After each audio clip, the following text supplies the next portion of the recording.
We are on the southeastern Arizona border with Mexico, near Coronado National Monument on U.S. Forest Service land.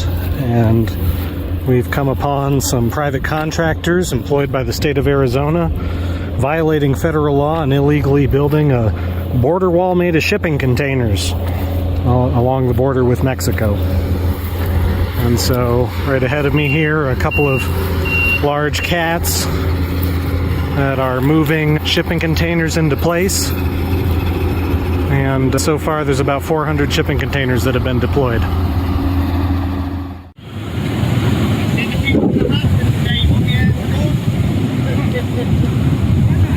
Did you hear what that one guy said? What? He said, I've sent a bunch of people to the hospital. I could send a couple more. Oh, Jesus. Just as we were coming. I got it on video, too.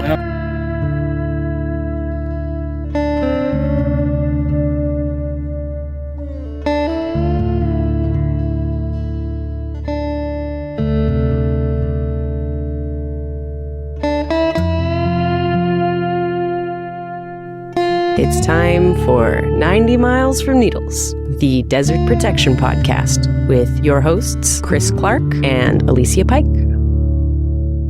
I'm Chris Clark. I'm Alicia Pike.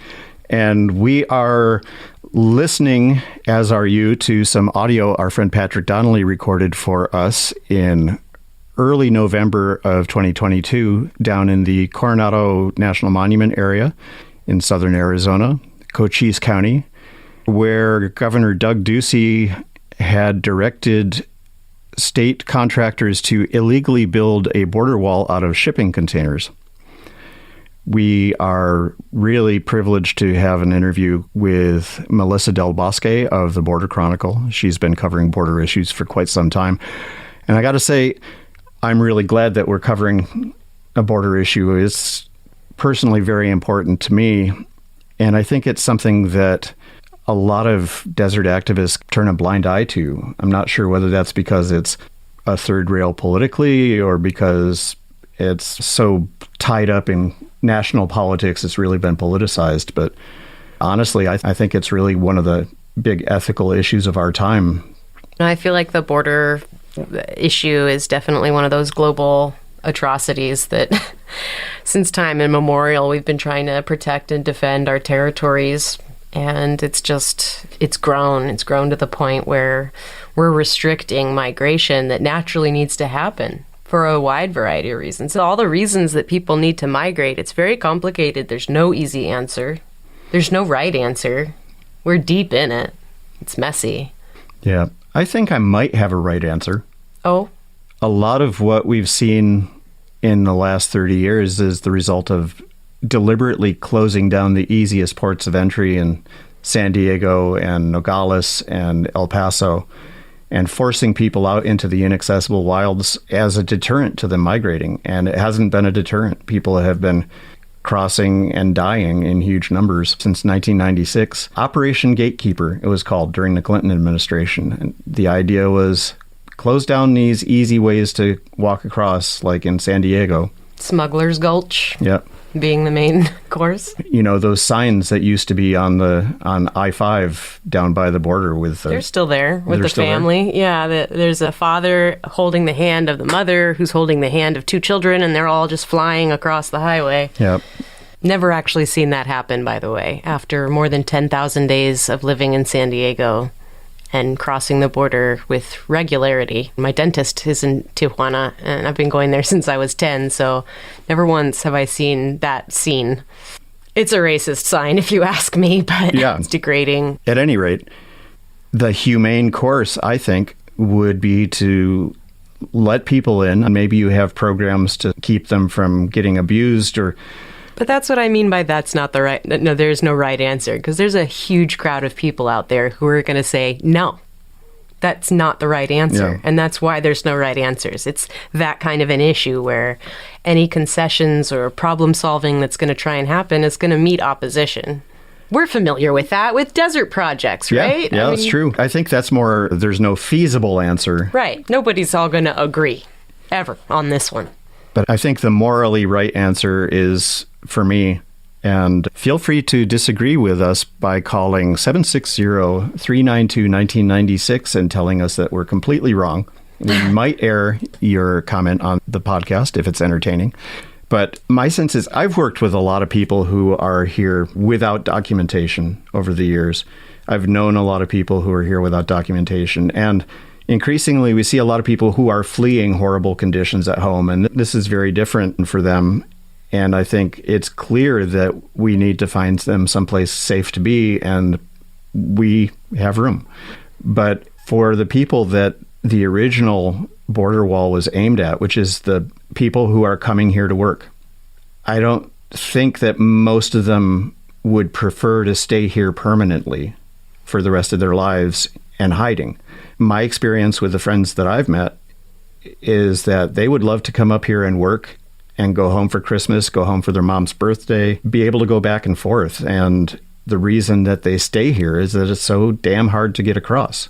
Yeah. And fine with me if they stay here. The people I've met are fantastic, but people should be able to come here and work. People should be able to come here and create art and things like that. And people should be able to spend time with their families whenever they want. Migration is just such a natural part of being alive, no matter what you are. And I feel like everything you just described, having the ability to go where you are called to get food, safety, create, contribute, whatever you feel pulled to, you should be able to go. There shouldn't be political reasons or racist reasons why you're not allowed to seek a better life for your family or change your life up and move to another country. I think that if we pay attention to animals, perhaps we can incorporate some foresight into our future border decisions. Scientists have been documenting animals are trending on a northward migration. So for me, that immediately indicates, what about climate refugees? This is going to be the next wave of migration issues, is that people are going to need to leave because there's no more water, it's too hot, resources are gone. Yeah. That's a whole package of immigration issues that are coming. We can't close the borders to the ocelots and the jaguars. We can't close the borders to people who are dying. Why is that fair? Why to being alive? To put a wall and say you can't cross. Only if you have a lot of money. It's easy for you then. You can just fly right in. It breaks down the natural order of things. And that's what bothers me the most about it. I know it's politically charged. I know there's so many issues under the border. But for me, I always see it as this natural stunting that we've put in place. We think we need to segregate ourselves and we self-segregate, but migration is just so natural on so many levels. Yep.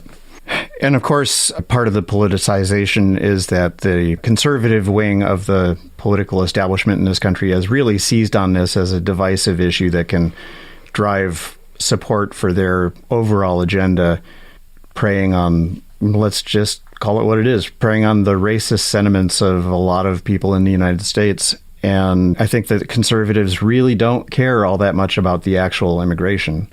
Oh, being born and raised in San Diego, immigration has been in my face since I can remember. And there was racism in my family about it, for sure. Derogatory terms being thrown around to describe them. Fear being built into me that these were a dangerous people, that I should be very concerned for my life and safety around them. And it didn't stick with me very long. It was something that I learned from listening to family members, but I unlearned it very quickly because it didn't feel right. It felt very manufactured. Once you get to know people, none of that shit's true at all.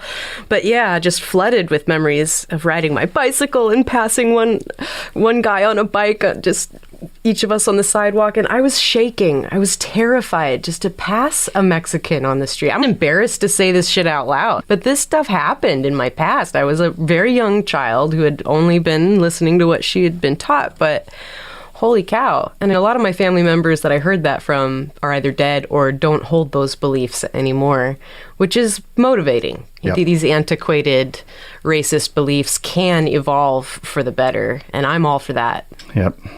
The issue has been politicized, and regardless of which administration is currently in power, there remains pressure to fortify the border against this perceived threat. This perceived threat, indeed. And among those moves to fortify the border was the abortive attempt by the former governor of Arizona, happy to say former governor of Arizona, Doug Ducey, to build a completely theatrical, completely useless, but highly destructive fortified border wall out of stacks of shipping containers on public land that he had no legal access to. And journalist Melissa Del Bosque of Border Chronicle, a very useful and highly entertaining podcast and email newsletter coming out of Tucson, Arizona, has been down there. And she was kind enough to join us in our virtual recording studio. So let's go to that interview.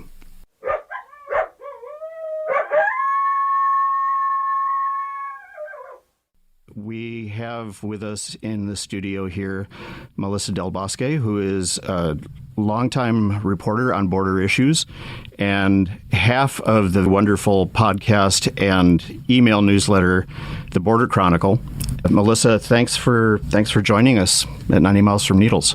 Yeah, thank you for having me. There's a whole lot going on in the border realm in the last few weeks. Even after the Trump administration is out, construction on the border wall still continues either illegally or through deceptive but nonetheless legal means. I wonder if you would have some thoughts about recent developments, in particular with the border in the state of Arizona and events that have gone on there, which have been actually pretty interesting. Yeah, I spent the majority of my career, about 20 years, writing about the Texas-Mexico border and different iterations of the federal border wall that's been built under the various presidents since George W. Bush, and have now relocated to Arizona. And it's interesting to see the differences between the two border states because almost all the land is private in Texas, whereas in Arizona, you have this really breathtaking public land that's managed, a lot of it by the Forest Service, for instance. And with the sort of all this rhetoric around there being an invasion at the border that's been repeated ad nauseum now since the Trump era started by extremist Republicans, what's happened now is that politicians have started building their own illegal border walls, which happened here recently. Also, Bannon and other Trump sympathetic folks built a private border wall in Texas, which is also illegal and is now falling down and a threat to the ecosystem there in the Rio Grande. And so then here in Arizona, the outgoing Republican governor, Doug Ducey, who's left in January, he spent $200 million building these double-stacked shipping container walls.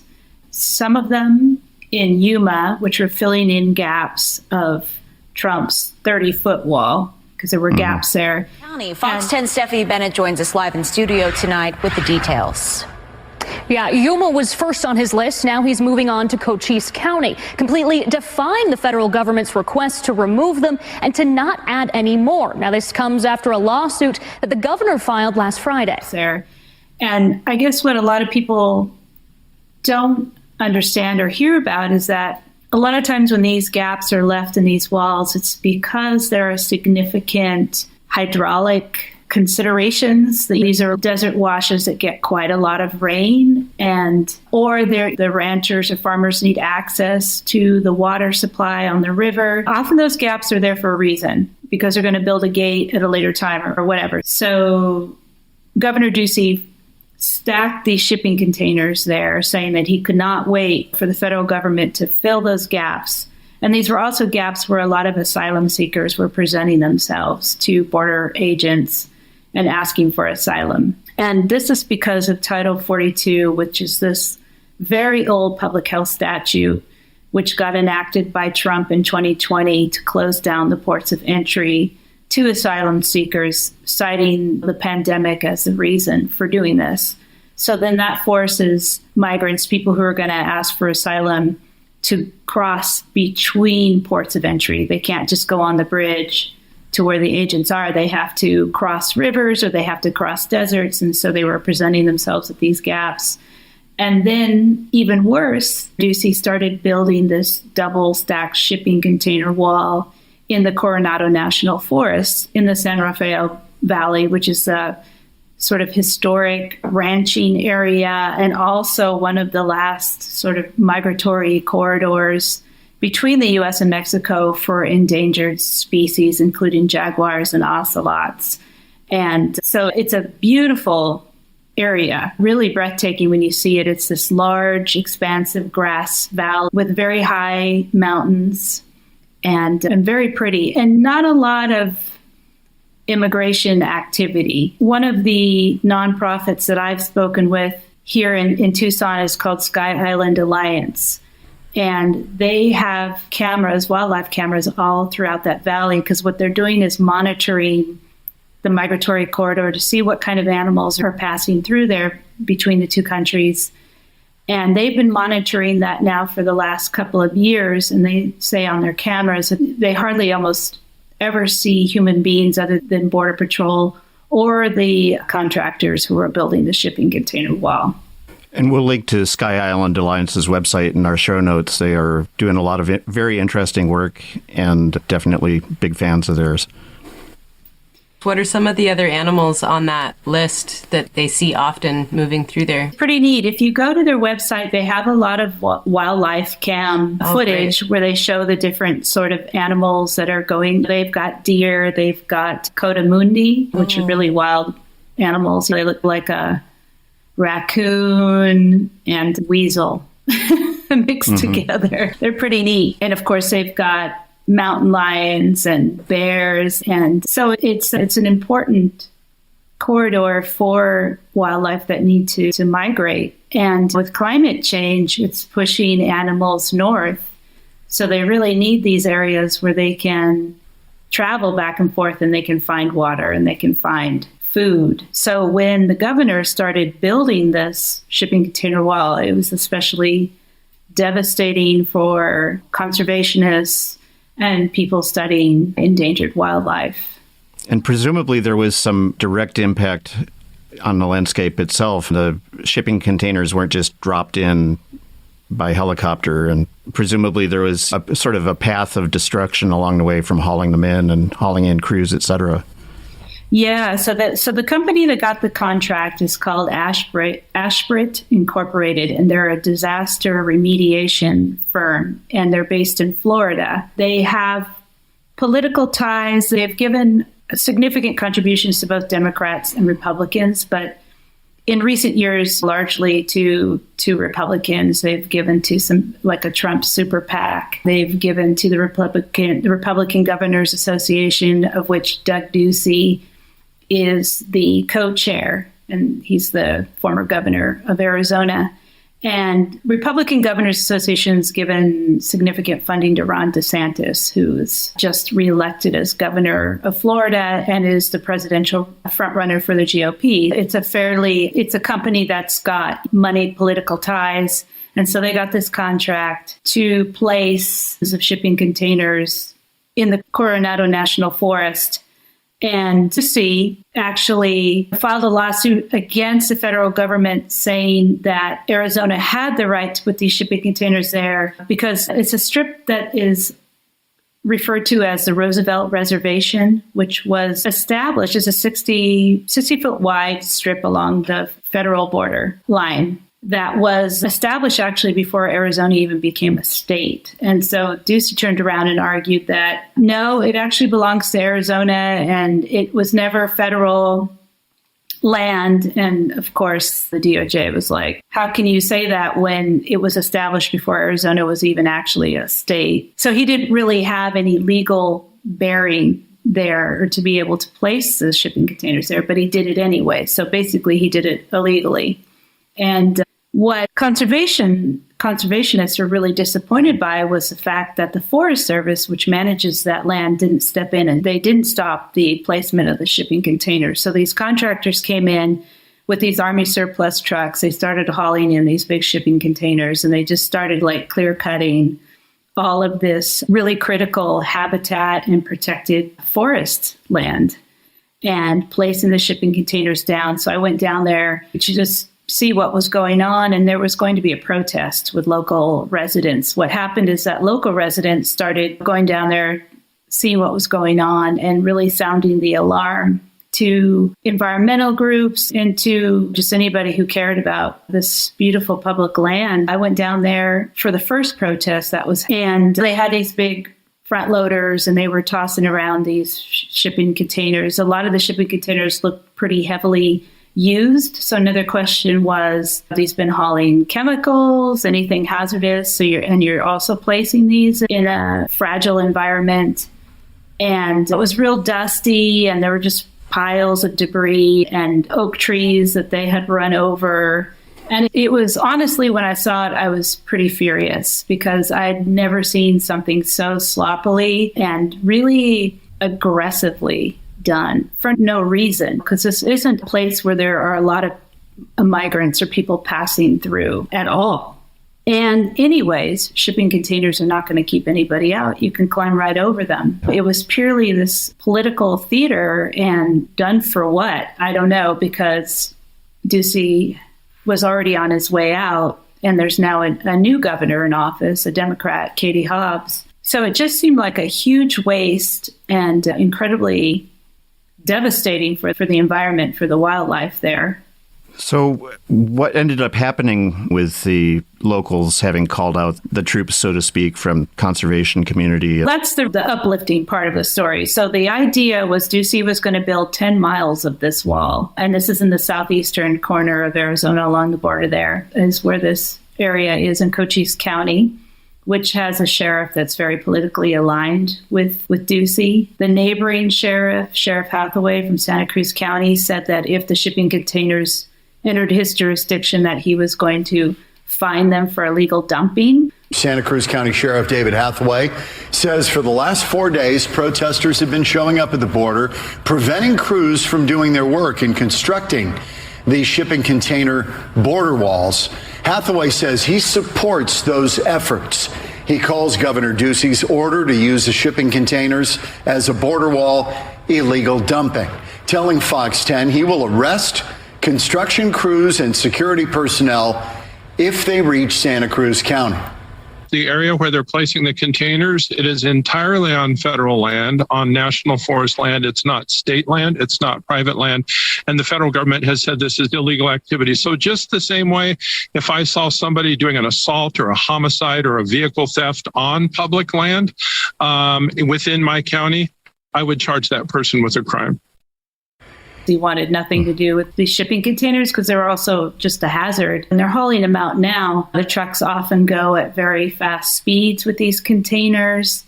And these are on forest roads, small roads that don't take a lot of traffic. And so the people that do live there say that they've been run off the road and it's real dangerous.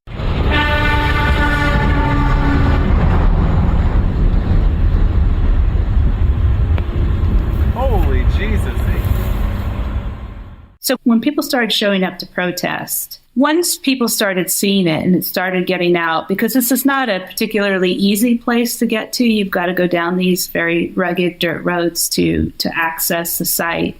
So there was very little media coverage because it was hard to find out what was going on and it was hard to get there. But with this first protest, that was really spearheaded by a woman named Kate Scott, who has the Madrian Archipelago Wildlife Center, which is where they rehabilitate raptors. And she does a lot of really great rehabilitation work for wildlife. So she really sounded the alarm and got local neighbors to come down. And then she sent out a press release asking press to report on what was happening. So we showed up down there, and the contractors had armed private security, and they were not happy that people were there to protest. And Kate and other people had these big banners that said, "Stop Ducey's boondoggle," and they had all these protest signs, and they just started blocking the trucks that were bringing in the shipping containers. So it was pretty intimidating because these are big Army surplus trucks and they were driving really fast, and the contractors were not happy that we were there. And then at one point, the private security called the Cochise County Sheriff. So then about 6 I think squad cars from the sheriff's office came in a convoy, and we thought, oh, this doesn't look good. Are they going to arrest us? But it was such a bizarre jurisdictional issue because the state was there illegally erecting these shipping container walls on federal land. So the state was not supposed to be there.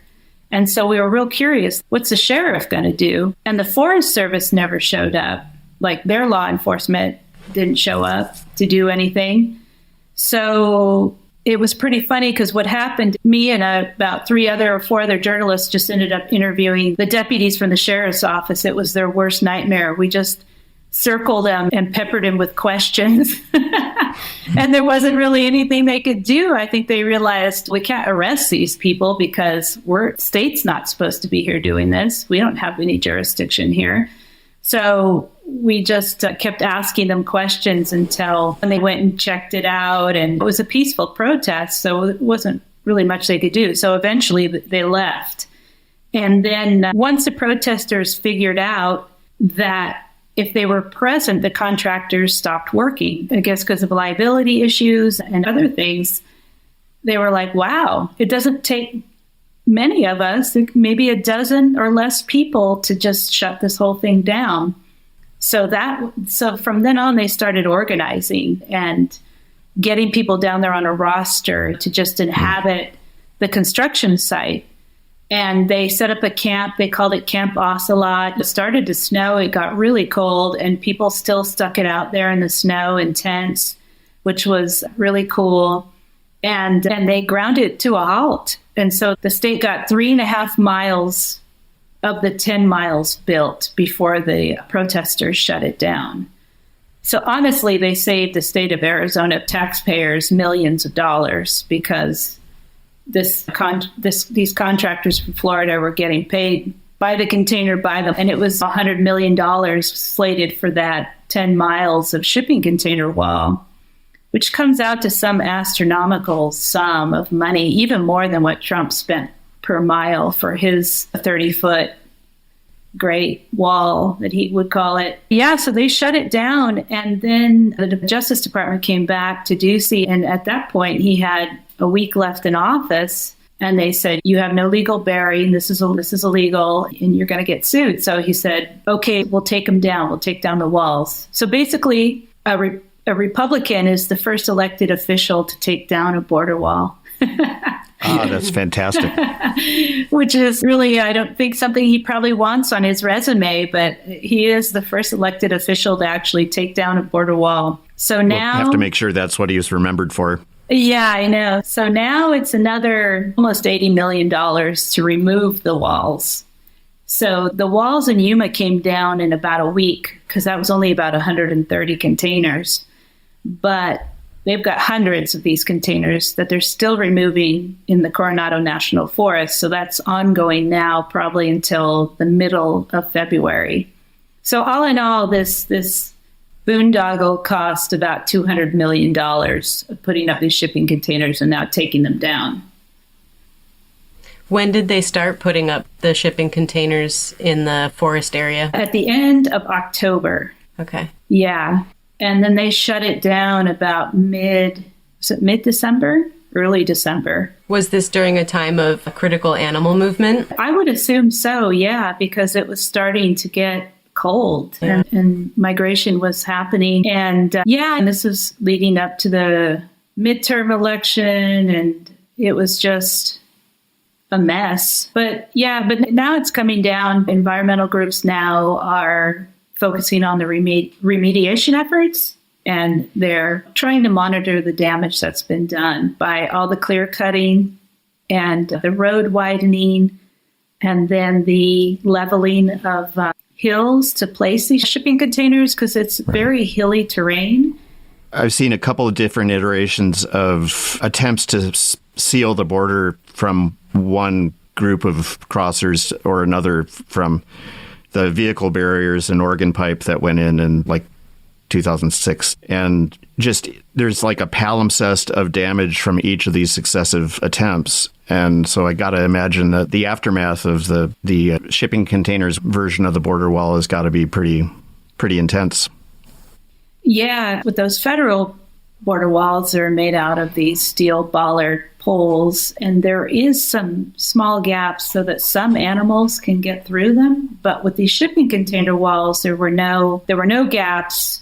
And where there were gaps, they were welding these pieces of sheet metal on there to try to fill the gaps. And it just looked like a junkyard because they're trying to place these shipping containers tightly against one another, but they're on these hills. So it just looked ridiculous and really poorly conceived and planned, and also just really devastating for the wildlife because they could not get through it because they were blocking even the smallest of gaps with these pieces of sheet metal. So I know like some of the people who were camping down there and protesting had photos in the snow of like animal tracks leading up to the shipping container wall and then doubling back because they couldn't get through. So yeah, it was an especially destructive iteration of this border wall madness that the country has been engaged in now for the last few decades. Yeah. I would love to have you tell us about Border Chronicle. What's going on there? What's Border Chronicle about? Yeah, thanks for asking. I think, like I said in the beginning, I'm a longtime border journalist. I've been writing about the border for about 20 years and mostly focused on the Texas-Mexico border, but I'm now here in Tucson and really thrilled to be learning all these new things about the Arizona border, which is really beautiful. My co-founder is a fellow border journalist named Todd Miller, who's lived in the Sonoran Desert for about 20 years and written about the border here on the Arizona-Mexico border. So we cover the entire border from California to Texas. I think because we've been doing this for so long, we've seen just this huge hole in coverage that just never really seems to get covered. We talk about the border constantly, but it's as this sort of political backdrop. It doesn't involve actually the people who live in the border. It doesn't typically involve issues that are important to border communities in these big national political discussions that are always hashed out over the border. I feel like people in the U.S. feel like they hear about the border all the time, but it's still incredibly confusing to try to figure out what is going on. So we really focus a lot on context and history and border news from a border perspective, from the perspective of the people who are passing through the borderlands or who live there, because then you can really get to the true issues. It's not necessarily what Washington says it is, it's how it plays out on the ground is what we're interested in, how it truly impacts people in border communities. We're on a platform called Substack, and it's an email newsletter that goes out twice a week on Tuesdays and Thursdays to subscribers. And then we also do a podcast twice a month where we talk to people who are involved in some way with the borderlands, whether they're an artist or an immigrant or an activist or a policymaker. We just talk to people about the border. We're really enjoying it because we're finally getting to do the stories that we want to do that we think will resonate in border communities.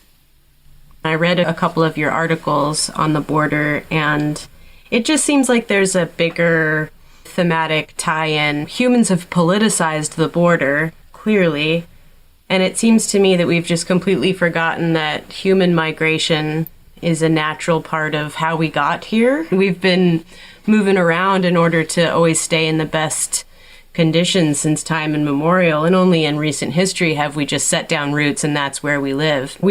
On a global scale, we really shut down borders and we shut down people's ability to move freely, and that can boil down to some socioeconomic issues. Rich people can move more freely than poor people. You make the key point that we always make is that borders are really for people who don't have money. They impact, if you're rich, you can fly right over the border and go wherever you want. That wall is for people who don't have money, and it's devastating also for animals. And we're already have a huge extinction crisis and climate change disruption. And by building these barriers, we're furthering extinction. And unfortunately, walls are going up globally. We have more walls now being built than we had before the Berlin Wall came down. So it's a global movement, this wall building. And it's also coupled with the growth of fascism as well, and authoritarianism, which we've seen growing in this country. And it's also an issue in other countries where these walls are going up, which is also tied to climate displacement and to this huge influx of people who have been displaced who are now migrating around the world.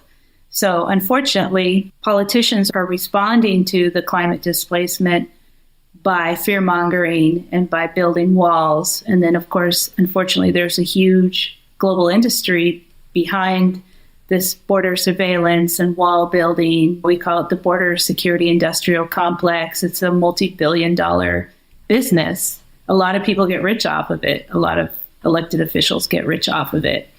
There's a huge incentive for them to keep that going and also expand detention facilities. We also like to make that global connection as well, because many of the companies that build these walls and build these detention facilities are American companies or Israeli companies, or they're companies that use this template all around the world. We like to make those connections in that context, that we're not just here in a bubble, because I think in the United States we tend to look at ourselves as alone in this issue and not in relation to many other countries around the world who have similar issues that we do. For instance, Todd Miller, who is the co-founder of the Border Chronicle, is in Africa right now, reporting on the border there, where U.S. Border Patrol go over and train Border Patrol in Kenya to guard their borders. So we have U.S. Border Patrol training other countries how to enforce their borders, with many unfortunate side effects of that, as we've seen with abuses committed by Border Patrol here in the United States. And we're definitely looking forward to seeing what he writes based on that experience. We will link to your recent writing on the border industrial complex in our show notes. It's some really important work there. Yeah, thanks so much. Listeners, please reach out to the Border Chronicle, take a listen to the podcast, subscribe to the email newsletter, and toss some money towards Todd and Melissa as they do some really important work. There is a question that we ask everybody we interview for reasons that will be immediately obvious given the times that we live in, but what keeps you going? You work on some really bleak issues, so it's got to be a tough beat. Yeah. What keeps you going? Well, they say journalism is the first draft of history, and we want to get it right so that when people go back and they look at this history, they look at what happened during the Trump era, or why did the United States start building these border walls, that we want it to be accurately reported, and we want it to be there with the context and the history. And we want to name names, who was responsible for making these decisions and why did they make these decisions. Because unfortunately, a lot of the coverage is not fully reported out. There's not enough explanation. So we like to draw those connections so that people can understand in future generations what happened, and hopefully not repeat their mistakes. But I think in the U.S. we're pretty good at repeating our mistakes. But I get some satisfaction out of feeling like I got it right. And the people who are responsible for the mess are clearly named and identified. Nice. Yeah. Melissa Del Bosque, thank you for joining us. Yeah, thank you so much for having me.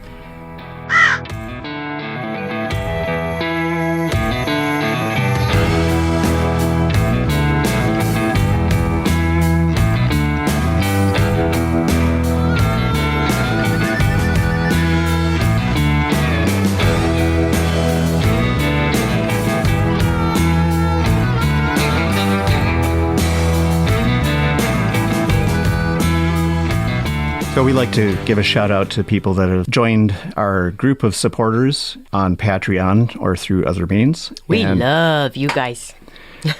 Our most recent supporters since the last time we listed them in episode 1 of season 2 are Hallie Cohn, Eva, and Constance Shields. And then, of course, a huge thanks to Catherine Powell, who went thoroughly old school and declined to use any of our online means to send us money and instead sent me a check for the podcast, a generous check. Inside a greeting card that had a beautiful painting of a roadrunner on it. That is serious style. Nice. Also, on the topic of our financial support, we have a new avenue for that, which is actually more cost-effective than Patreon. And it's called Give Butter, which is a very strange name, but details will be in our show notes and on our donation page at 90milesfromneedles.com/donate. Butter us up. There you go. Thank you to Fox 10 News in Phoenix for their coverage of the shipping container border wall, which we excerpted under fair use guidelines. We appreciate their coverage of the matter. And special thanks to Patrick Donnelly, who is longtime good friend and the Great Basin Director for the Center for Biological Diversity. Past and future guest on this show will be talking to him and other experts on the campaign to save the Teams buckwheat from lithium mining in Nevada. And huge thanks to Melissa Del Bosque of Border Chronicle for spending time with us. Highly recommend their podcast and their newsletter. Check out our show notes for details how to find them. And we will be including an episode of their podcast as one of the episodes in this season that we think you'll be interested in, just to give them a little bit more exposure. And hope you enjoy it. What do we have in the way of upcoming episodes, Alicia? Oh, boy. I'm working on a good one. Wonder Valley is just east of us here, and they are facing some interesting development out there that the community is not too happy about. So we're going to be reporting on that and how that's being handled. That seems to be something that really is becoming more and more commonplace throughout the desert. I mean, especially in our home territory around Joshua Tree, there's more projects and sticks available to shake at them. Gee, you'd think we're running out of land or something. We're going to be covering a lot in the way of desert solar. There's just a huge amount of different projects coming our way, some of which are better than others. And just put it that way. Aviquame is a nice fun one where it looks like we're going to be seeing that one get some good special status. Yep. We can celebrate something there. New national monument in southernmost Nevada on a landscape that is not only incredibly beautiful and crucial in my life. It was a place where I landed with the biggest of my frequent midlife crises, but also vitally important to cultural continuity for a bunch of river tribes. Just a beautiful place and some fascinating people working on it. And big shout out to the Mystery Ranch folks thinking about you. What else? We are still planning a trip out there. Yeah, we need to get that done. Yeah, there's just all kinds of stuff happening in the desert. And hey, if you've got a topic you want us to cover, let us know. You can reach us at chris@90milesfromneedles.com or Alicia at 90milesfromneedles.com. Or if you are old school, you can call 760-392-1996. Or if you are not old school, you can take that number and text us. Hit us up. This episode was produced by me. And me. And by the 100 now supporters of this podcast. Very appreciative of that and looking to multiply that number by about 10 before the end of 2023. Thanks, folks. This is Chris Clark. This is Alicia Pike. Try not to die today. Let's hope you brought enough water.